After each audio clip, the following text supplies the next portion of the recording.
Okay, we're up. You got to get Q in terms of A and P.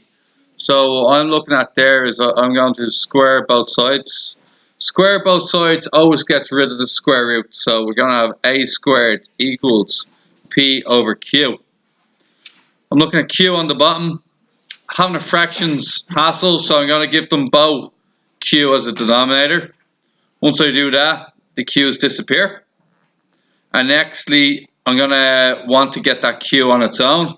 So Q on its own is simply P over A squared. Everybody happy with that?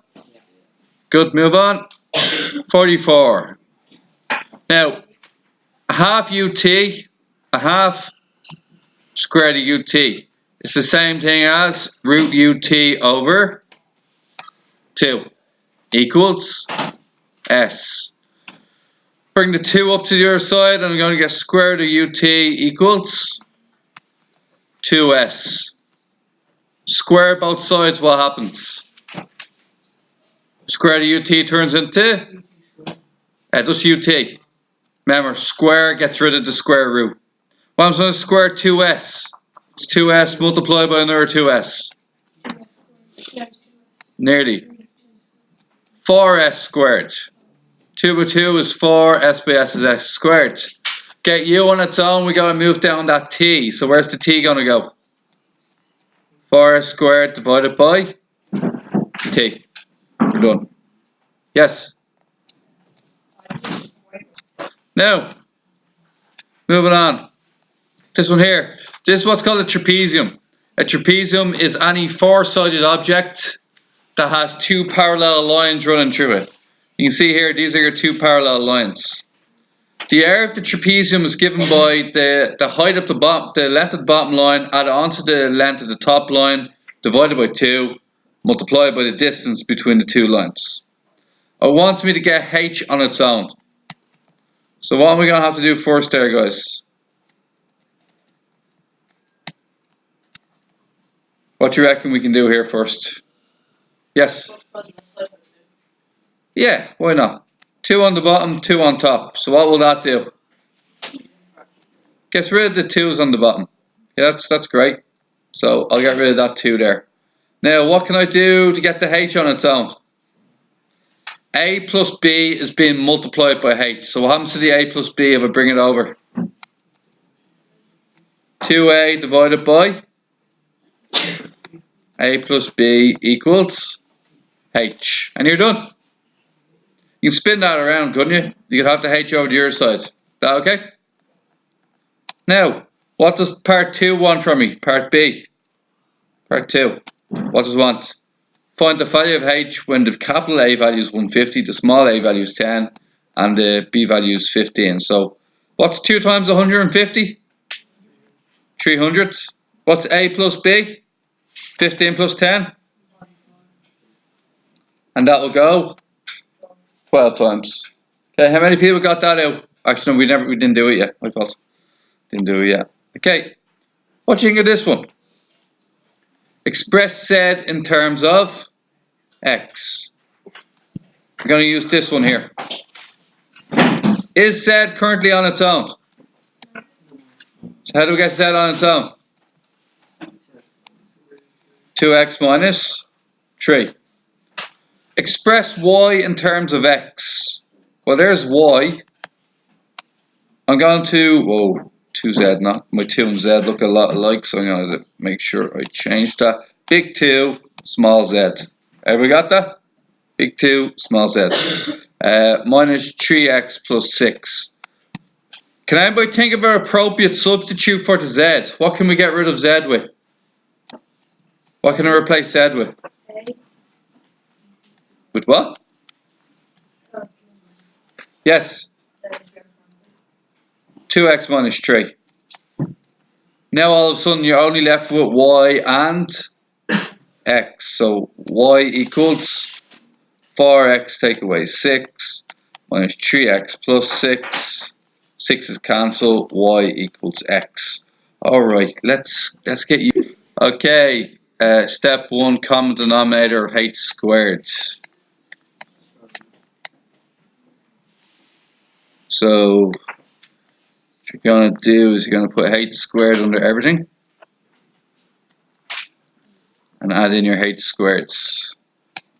Now everything has a common denominator of h squared, so the h squareds are now gone. Alright, so now you're left with 2 h squareds in the one question. Because there are 2 of them, you need to move them over to the same side. So we're going to get m squared h squared. It's going to be joined by plus 8p h squared equals 1. You want to turn 2 h squareds into 1 h squared, so yeah, factorize. Okay, and then after you factorize, its h squared is being multiplied by m squared plus 8p, so that means when you bring it over to your sides, what happens? Turns into division. Unfortunately for us, we're still not done. Just square root both sides to get h on its own. So h equals the square root of 1 over m squared plus 8p. And alright, now to do part 2. Part 2 is really easy. Once you have part 1 done, you gotta determine the value of h. So what you do there is just plug in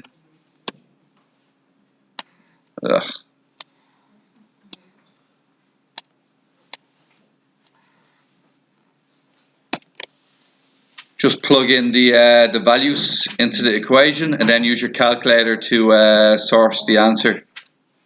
So what we're going to get, it's going to be h equals 1 square root of 1 over m squared, which is 9 squared, plus 8 times minus 7. Get your calculator out. Square root, fraction 1 over 9 squared, plus 8 bracket minus 7. 2 brackets there, isn't there?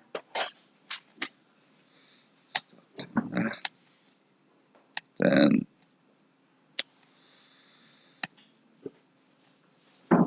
that's us. 1 over 5.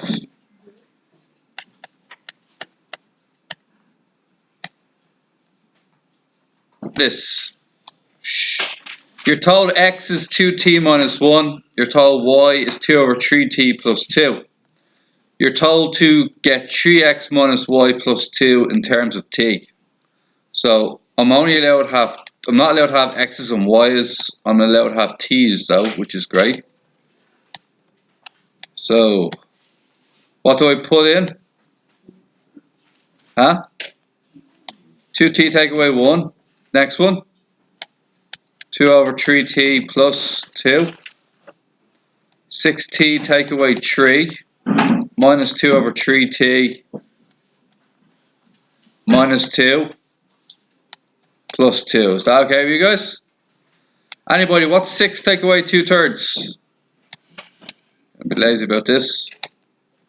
6 take away 2/3? 16 over 3, I'll take that. 16 over 3t. Take away. The 2's cancel. Alright, there's your answer. 16 over 3t, take away 3. No bother.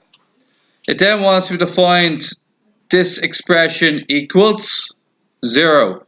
Well, what we just said is that this guy here is the same as this thing here. They're the same thing. One of them's expressed in terms of t. Then we're told that this thing here equals 0. So this is going to equal 0 eventually.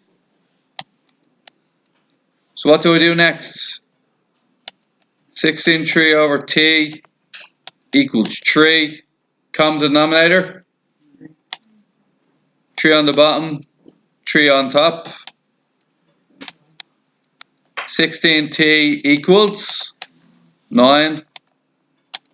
T equals 9 over 16. And we're done.